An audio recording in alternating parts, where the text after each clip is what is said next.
All right, hey boys and girls, this is Miss Smith. I just wanted to give you a little review about asking questions while you're reading because we have been working on this since the first day of school, even though that seems like forever ago. But I think it's important that we review what we are learning.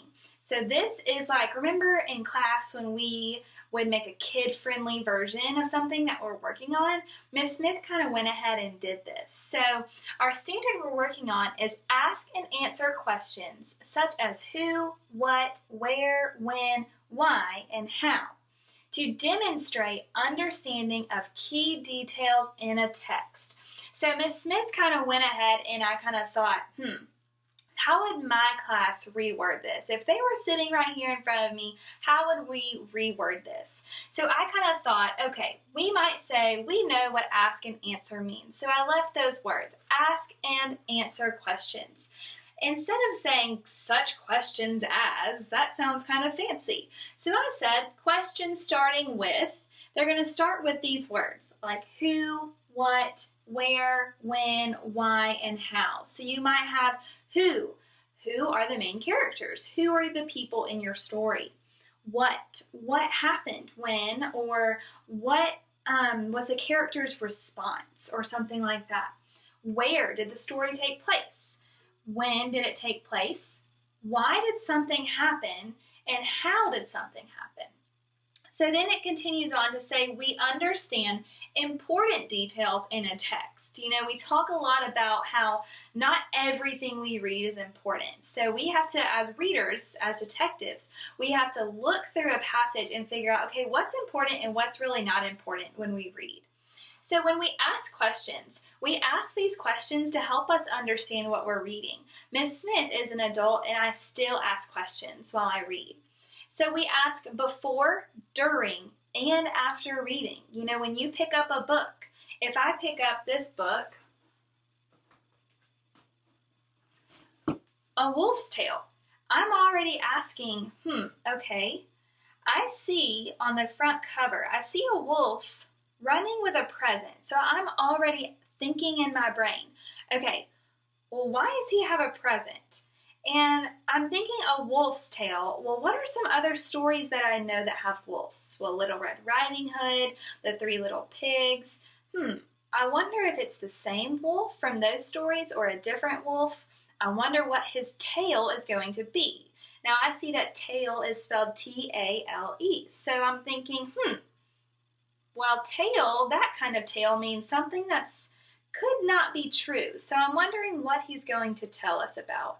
And I see a village, so maybe he's doing something in the village. So these are some questions that I'm asking before. Now, while I read, I'm going to show you later the questions that I have while I read a story, and then we'll ask some after. So we use the text to find our answers. So I've already asked questions at the beginning of this book, and so as we read, I'm going to think, oh, that answered my question that I had from the beginning. And then think, what details are most important? So what are the main events in a story, and what is really important about this story? Okay, that's all for now. I will read you this story later and show you my thinking during a story. Bye. All right, hey boys and girls, this is Miss Smith. We are going to read this story and talk about asking and answering questions while we're reading. So I already kind of told you some of my questions that were about the beginning of the story. I'm already thinking about the title, about the cover, might look at the back cover. I still see some more buildings. They all kind of look the same. I see some trees.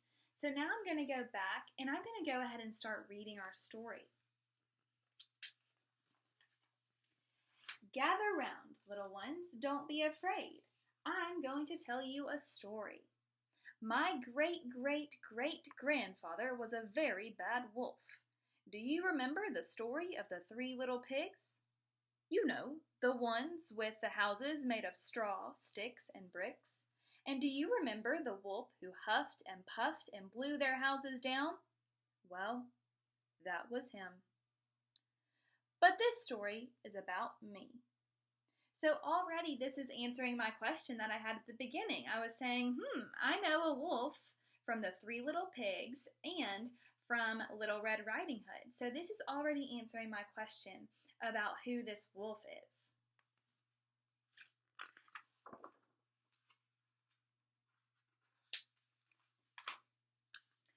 I've lived here above Pig City for many years, watching, waiting.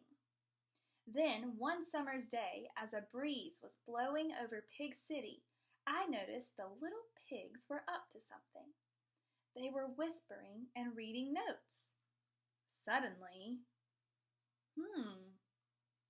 Well, I know I'm already thinking, I wonder what the pigs are writing the notes about. So that's a question. This might be a good chance for you to try to predict what's going to happen next in the story or what the notes are going to be about. A whispery wind caught a note and blew it right up to my window. You can see it says, invitation. You are invited to Little Pig's surprise birthday party today, 4 o'clock, Brick House.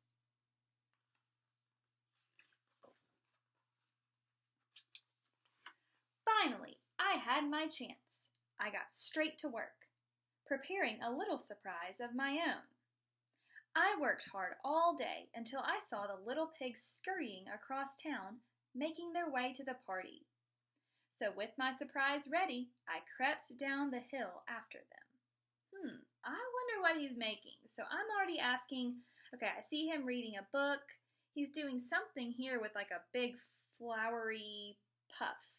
Here he might be measuring something, a refrigerator maybe. And then he wraps it all up in his present. So I'm already thinking, what could he be making? I know it's a birthday party. Maybe it's a cake is what I'm thinking. Let's see if Miss Smith is right. Pig City was huge. I wandered the streets, but I couldn't find Brick House anywhere. So I knocked on a door. Please, Mrs. Pig, can you tell me where Brick House is? I asked. I've got a surprise for them.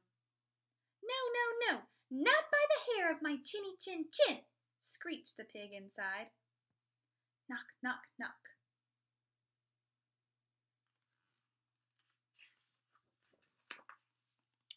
I walked further, my package feeling heavier, but I still couldn't find Brick House. So I knocked on another door. Knock, knock, knock. Please, Mr. Pig, can you tell me where Brick House is? I asked. I've got a surprise for them. No, not by the hair of my chinny chin chin, boomed the pig inside. They've heard this story before. They think that he is a bad wolf just like his grandfather. I walked even further, and just as I was about to give up, I saw it. Brick House.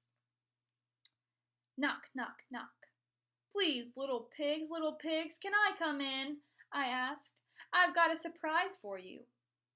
No, not by the hairs of our chinny chin chins, squealed the little pigs inside. Please, little pigs, I asked again. I've brought something for you.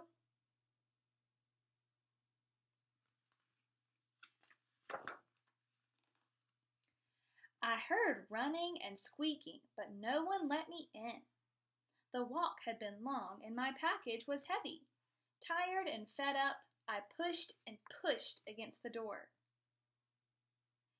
Here you can see the little pigs. They're all saying, hide in here, come in here, hide, help.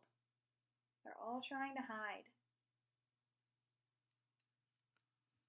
And slowly, it creaked open.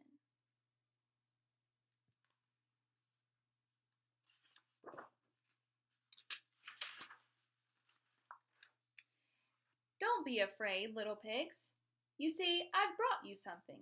It's big and it's bright, and I made it just for you. It's I'm thinking, what on earth could this wolf have brought some pigs? Remember my prediction was a cake, so now I'm wondering, I wonder if I'm going to be right. Cake! Yay!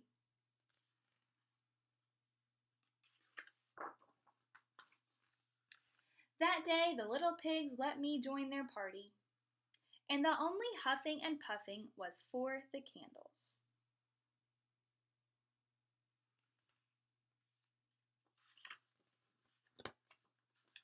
So you see, little ones, my great-great-great-great-grandfather was a very bad wolf, but I'm not.